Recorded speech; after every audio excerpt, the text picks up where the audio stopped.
Hi everyone, welcome back to plate by Navi. ఈరోజు మన తెలంగాణలో చేసే ఒక స్పెషల్ డిష్ ఎలా చేయాలో మీకు చూపించబోతున్నాను. అదే మన తెలంగాణ స్టైల్ సర్వపిండి. సో ఎలా చేయాలో ఇప్పుడు చూద్దాం. ముందుగా ఒక జార్లో కొన్ని వెల్లుల్లిపాయలు, కొన్ని పచ్చిమిర్చి, అలాగే 1 టేబుల్ స్పూన్ ఆఫ్ జీలకర్ర and 1 table spoon of salt వేసుకొని దీన్ని గ్రైండ్ చేసుకోండి.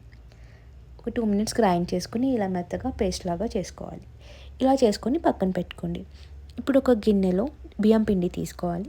నేను ఇక్కడ 6 కప్స్ ఆఫ్ బియ్యం పిండి తీసుకున్నాను. ఇలా ఈ పిండిలో నేను నీట్గా పొడుగ్గా కట్ చేసుకున్న ఒక ఆనియన్, అలాగే పల్లీలు ముందుగానే వేయించి పెట్టుకున్నాను. సో ఆ పల్లీలు కూడా పొట్టు తీసి ఇందులో కలుపుకోవాలి. అలాగే దీంట్లో కావాల్సినంత కరివేపాకు అండ్ శనగపప్పు. నేను ఇక్కడ 1 కప్ ఆఫ్ శనగపప్పు తీసుకున్నాను. అండ్ కారం, ఎలాగో పచ్చిమిర్చి పేస్ట్ యాడ్ చేస్తాం కాబట్టి కారం కొద్దిగా వేస్తే సరిపోతుంది. అండ్ కొద్దిగా సాల్ట్ కూడా యాడ్ చేశాను. ఇప్పుడు ఇవన్నీ నీట్గా పిండిలో కలుపుకోండి.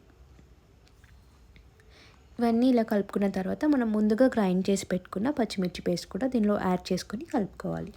ఇప్పుడు ఈ పిండిలో కొద్దిగా వాటర్ యాడ్ చేసుకుంటూ చపాతీ పిండిలాగా కలుపుకోండి. ఇలా చపాతీ పిండిలాగా నీట్గా కలుపుకొని పక్కన పెట్టుకోండి. సో ఇప్పుడు రౌండ్గా ఉన్న ఏదైనా ఒక గిన్నె తీసుకోండి. ఇలా ఒక గిన్నె తీసుకొని దానికి ఆయిల్ అప్లై చేసుకోండి, సో దట్ పిండి అంటకుండా ఉంటుంది.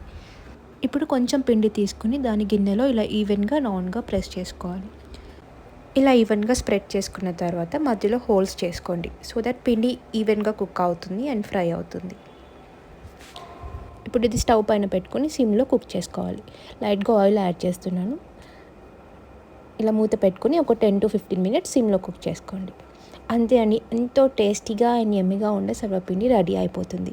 నాకైతే ఇది ఈవినింగ్ టైంలో టీతో పాటు తినడం చాలా ఇష్టం. మీరు ట్రై చేసి చూడండి ఎలా ఉందో. Thank you so much for watching.